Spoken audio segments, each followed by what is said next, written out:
Guys, the Second Amendment's under fire right now. Understandably so. We've got 27 people dead in a school shooting. It's outrageous. It's horrible. It's tragic and it's sickening. But you've got a lot of people out there that are going after the guns. When you got, what, 250 million guns in this country? Vast majority of which have never been used in a illegal, harmful, detrimental manner, and are owned by peaceable, law-abiding citizens. You got people out there that say, Second Amendment is just for militia. That's what it was meant for. Okay? They forget the second part of it. The right of people to keep and bear arms shall not be infringed. Now, I'm doing this from memory, but I'm going to try not to mess this up too much. The Second Amendment goes, a well-regulated militia being necessary to the security of a free state, the right of the people to keep and bear arms shall not be infringed. Now, you can spend all day arguing about whether the militia part is what they meant or the right of the people is what they meant. Either way, it covers both aspects. Both aspects are in there. They should both be respected.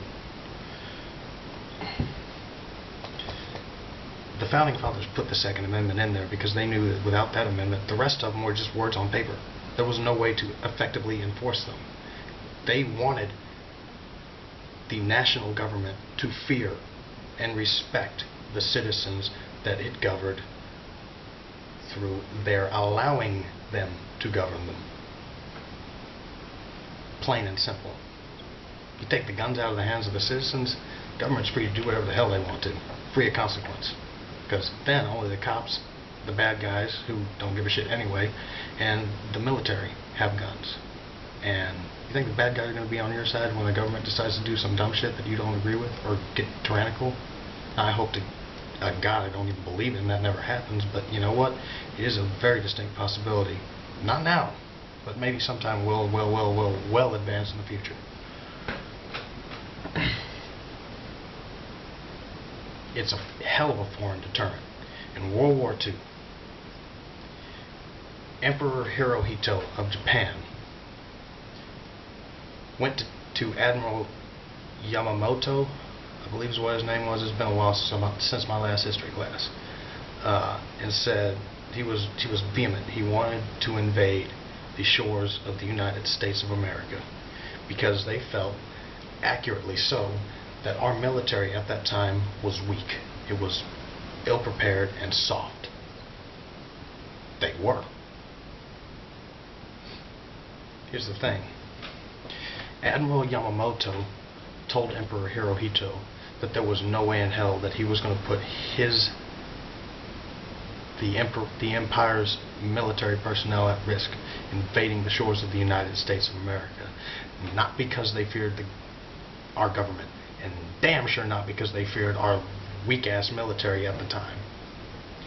It was because, in the words of Emperor Yamamoto, they feared there would be a gun behind every blade of grass. An armed populace is a hell of a deterrent, not only in keeping the government of that nation from doing some dumb shit, but also in keeping other nations from even having a wild, wet dream about invading us. Plain and simple, people. Plain and simple. You want to talk about banning assault rifles? Well, I got news for you. They already are banned. Anybody that has some common sense and takes some time to research the matter knows this. An assault weapon is a weapon that fires a selective rate of fire, or is capable of it anyway. So that means a weapon that is capable of firing more than one pull of the trigger. Excuse me, firing more than one shot with one pull of the trigger. So you go to a gun store. I challenge anyone out there to go to Bill's gun store down the street. Let's say, and try to find a M16. Not an AR-15. No, not an AR-15. An M16. I challenge any of you to find a Chinese AK, a Chinese military grade AK. Go ahead, go try it. Come back, type in a comment, let me know how it worked out. Assault weapons are banned. Alright, let's get that discussion off the fucking table right now. Life lessons.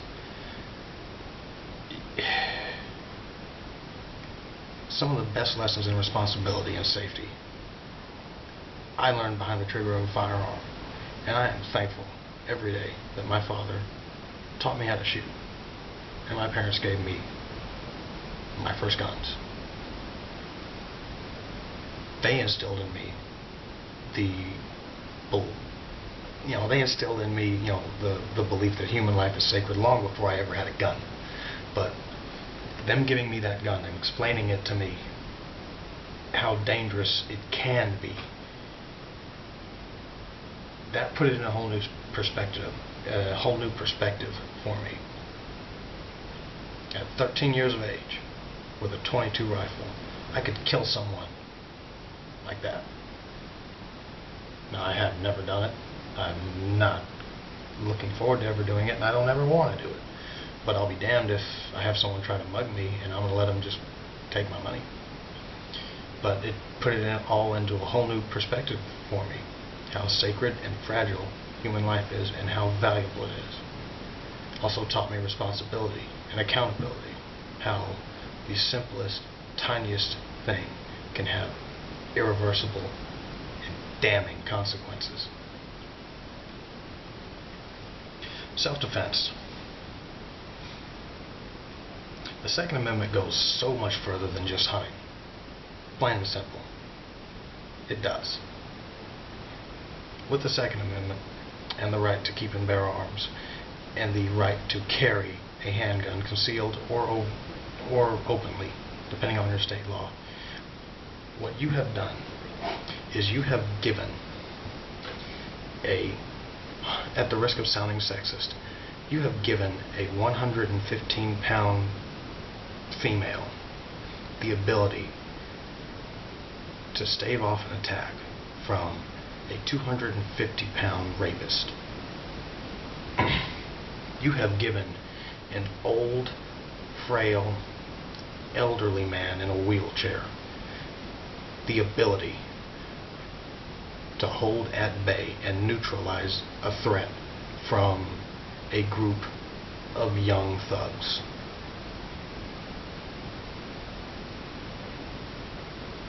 In what world does that make any sense to anyone to ban handguns, guns of any kind, when they afford us that level of protection? They are an equalizer when used in as they were intended by the firearms manufacturers.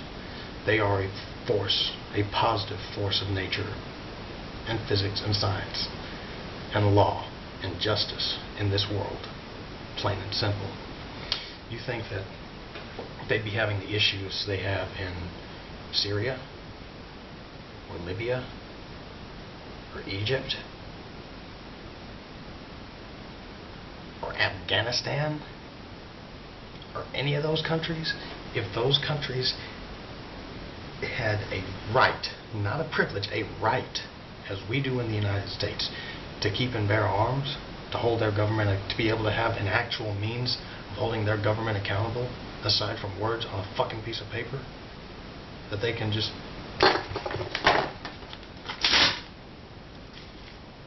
do you? Because if you do, you're probably the stupidest person on the internet right now. I'm sorry, I hate to take it to that level, but just saying. You need to contact your elected representatives. You need to join the NRA. It's that simple. If you're a gun owner, you need to do those things. If you're not a gun owner and you support the Second Amendment, you need to do those things. Maybe not so much the NRA, but damn sure contact your elected officials. The two things that politicians fear most: money and numbers. Plain and simple. Join the NRA, $35 a year. Give them a small kick. $5, $50, $100. $500,000, whatever you can afford, and contact your elected officials. Let them know, hey, I'm an NRA member, I vote. You vote for a weapons ban or gun control of any sort, I'm campaigning against you when you come up for re-election. Remember, united we stand, divided we fall. And if we don't unite soon, we are going to fall fast.